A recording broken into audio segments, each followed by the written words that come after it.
Action 9 आदमियों पे मुकदमे लगे हैं। ये सरकार जैसे मुख्यमंत्री जी के आने की वजह से हमारे जो खिलाफ कार्रवाई करनी थी वो रोका इसके लिए है कि मुख्यमंत्री जी एक बार आ जाएं। उनको डर था कि ये कहीं यहाँ आग नहीं लग जाए मुख्यमंत्री जी के कार्यक्रम में, लेकिन हम तो संत महात्माओं की और ये तपोभूमि के भक्त हैं, मुख्यमंत्री जी का स्वागत कर रहे हैं। लेकिन हमारे पास ऐसे इनपुट हैं कि 25 तारीख के बाद हमारे को गिरफ्तार भी किया जा सकता है, और जो 5 तारीख का इससे उनका खौफ पैदा हो गया उनको, जिसके वजह से हमें गिरफ्तार करके कैसे भी करके ये 5 तारीख वाली सभा सरकार नहीं करने देगी।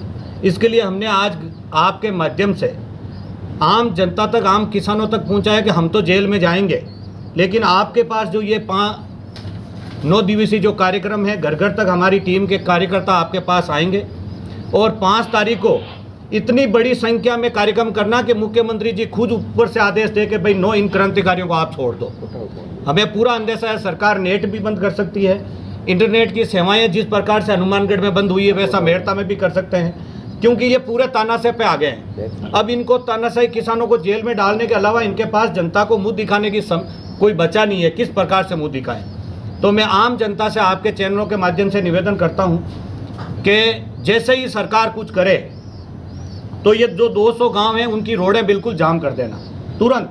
जैसे ही आपके पास इनपुट मिले, क्यों नेट तो बंद होगा, लेकिन जैसे प्रकार से भी आपके पास जानकारी आ जाए तो आप गांव की रोडें जाम कर दें। और 5 तारीख को इतनी बड़ी संख्या में आए कि आधी रात को जिस प्रकार से ईमानदार देश के क्रांतिकारियों के लिए जेलें खुली थी, वैसे के वैसे मेरठा के क्रांतिकारियों के लिए जेलें खुलनी चाहिए।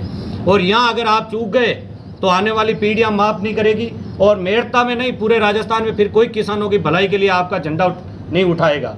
तो मैं मीडिया से भी निवेदन करता हूँ, आप ये बात जन जन तक घर घर पहुँचाने का काम करेंगे। आज आप हमारी वार्ता में आए, आप सबका दिल की गहराइयों से बहुत बहुत धन्यवाद। आप ये मुद्दा ये भी उठा कि कुछ ये देख, यही तो तानाशाही का रूप है। जो हमारे 8-9 तारीख को जो SDM रिया के आए थे, उन्होंने कोई हमारे खिलाफ कोई एक्शन नहीं लिया, हम सहमति से घर गए थे।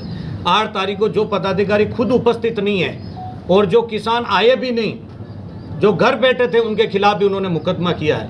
वो तो हमें न्यायपालिका पर भरोसा है, लेकिन सरकार से निवेदन है कि उपखंड अधिकारी को, यहाँ के जो वर्तमान MLA साहब है, उन्होंने राजनीतिक दबाव में लेकर मैं जिम्मेदारी के साथ, बड़े जिम्मेदारी के संगठन का एक जिम्मेदार सदस्य होने के नाते में जिम्मेदारी के साथ कहता हूँ, ये सब कार्य योजना MLA साहब के द्वारा हमारे उपखंड अधिकारी पे दबाव डाला गया और दबाव में लेकर इस प्रकार की समस्याएं की जा रही है। मूंग जो खरीदी नहीं हो रहे हैं उनका भी कारण राजनीतिक है। अपने चैत्य लोगों को मैं आज भी वहाँ जाके आया हूँ, जो काले बिल्कुल रेत है वो ऐसे किसानों की तुलवादी, जिनके ओरिजिनल हीरो जैसे मूंग है उनकी तुलवाई नहीं हो रही है। तो यहाँ राजनीतिक षड्यंत्र के माध्यम से चुन चुन के लोगों को निशाना बनाया जा रहा है, राजनीतिक और जातीय यहाँ जहर भी घोला जा रहा है। इसीलिए हमें इसी का अंदेशा है कि वो कानून को ढाल बनाकर 25 तारीख के बाद कभी भी हमारे लोगों के खिलाफ कार्रवाई करवा सकते हैं। इसीलिए हमने आपको पहले से ही बता दिया है, और जनता के अब हाथ में है इस मेरठा के किसानों को किस प्रकार से बचाना है। आपका बहुत बहुत धन्यवाद। जय